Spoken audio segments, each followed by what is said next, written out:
ഈ ഒരു വണ്ടി കിയ സെൽത്തോസ് ആണ് കേട്ടോ. ഇത് പെട്രോളാണ്.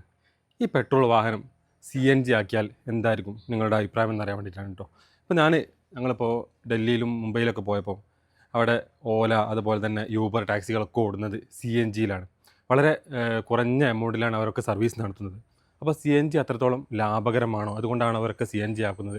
എന്തുകൊണ്ടാണ് കേരളത്തിൽ അങ്ങനെ വ്യാപകമായിട്ട് CNG കാണാത്തതൊന്നും മനസ്സിലാവുന്നില്ല കേട്ടോ. അപ്പോൾ എല്ലാവരുടെ അഭിപ്രായം ഒന്ന് കമൻറ്റ് ചെയ്താൽ ഇത് CNG ആക്കിയാൽ അത് ലാഭകരമായിരിക്കുമോ എന്നുള്ളതൊക്കെ അറിഞ്ഞാൽ അതനുസരിച്ച് ചെയ്യാമായിരുന്നു. അതുപോലെ തന്നെ CNG നമ്മുടെ ഞാൻ ഇപ്പം കോഴിക്കോട് ജില്ല മുക്കത്താണ്. അപ്പോൾ ഈ ഒരു പരിസരത്ത് CNG ചെയ്യുന്നവരുണ്ടെങ്കിൽ ഒന്ന് അതിൻ്റെ ഡീറ്റെയിൽസ് ഒന്ന് എനിക്ക് കമൻറ്റായിട്ട് ചെയ്യുക. മറ്റുള്ളവർ കൂടി ഉപകാരപ്പെടട്ടെ എന്ന് വെച്ചിട്ടാണ് വീഡിയോ ഇടുന്നത്. ഇപ്പോൾ ഞാനിത് 4-4.5 വർഷമായി. ഇത് 38,000 കിലോമീറ്ററിൻ്റെ അടുത്താണ് ഓടിയത്. അങ്ങനെ അത്ര ഒരു ഓട്ടം കുറവുള്ള ഒരു വാഹനത്തിലും CNG ചെയ്താൽ ലാഭകരമായിരിക്കുമോ? വീഡിയോ ചെയ്യുമ്പോൾ നമുക്ക് പല കാര്യങ്ങളും ഉപകാരപ്പെടാറ് കമൻറ്റിലൂടെ. കമൻറ്റ് അത്ര നിസ്സാരക്കാരനല്ല കേട്ടോ. കമൻറ്റ് നെഗറ്റീവ് ആയിക്കോട്ടെ പോസിറ്റീവ് ആയിക്കോട്ടെ വരുമ്പോൾ നമുക്ക് ഒരുപാട് ഉപകാരമുള്ള കാര്യങ്ങളും നമുക്കത് മനസ്സിലാക്കിയെടുക്കാറുണ്ട്. കാരണം നമ്മൾ പുറത്ത് ഒരുപാട് ആൾക്കാരോട് സംസാരിച്ചെടുക്കുന്നതിനേക്കാളും നമുക്ക് ഈസി ആയിട്ട് മാർഗ്ഗങ്ങളാണ് ഇന്നത്തെ കാലത്ത് ഈ ഒരു യൂട്യൂബ്, ഫേസ്ബുക്ക് ഒക്കെ, ഇൻസ്റ്റഗ്രാമൊക്കെ. അപ്പോൾ അതിലൂടെ കമൻറ്റുകൾ പല രാജ്യത്തു നിന്നും പല അഭിപ്രായങ്ങൾ നമുക്ക് കിട്ടുമ്പോൾ ഒരുപാട് ഉപകാരങ്ങൾ ഉണ്ടാകുന്നുണ്ട്. ഞാൻ മുന്നേ തന്നെ യൂബറിനെ കുറിച്ചൊക്കെ ഒരു വീഡിയോ ചെയ്തിരുന്നു.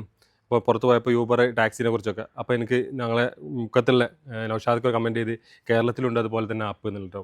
അപ്പോൾ കേരള സവാരി എന്ന് തന്നെ ആ ആപ്പ് വഴി അത് നോക്കിയിട്ടാണ് പിന്നെ ഞാൻ അതിൽ അന്ന് കോഴിക്കോട് എയർപോർട്ടിൽ ഇറങ്ങിയപ്പോൾ അവിടുന്ന് ഞങ്ങൾ മുക്കത്തേക്ക് ആ ഒരു ആപ്പ് വഴിയാണ് ഞങ്ങൾ സവാരി ചെയ്തത്.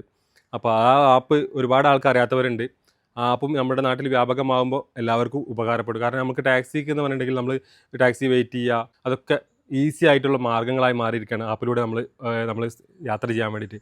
ഇപ്പോൾ നമ്മൾ ഓലയിലോ അതുപോലെ തന്നെ യൂബറിലോ ഒക്കെ യാത്ര ചെയ്തവർക്ക് അറിയാൻ പറ്റും. നമ്മൾ ഇന്ന സ്ഥലത്തേക്ക് യാത്ര ചെയ്യാന്ന് പറയുമ്പോഴത്തേനും 5-10 മിനിറ്റിനുള്ളിൽ തന്നെ ചിലപ്പോൾ അത്രയും സമയം എടുക്കാറില്ല. വാഹനം നമ്മുടെ മുമ്പിലേക്ക് എത്തുന്ന കാലഘട്ടമാണിത്.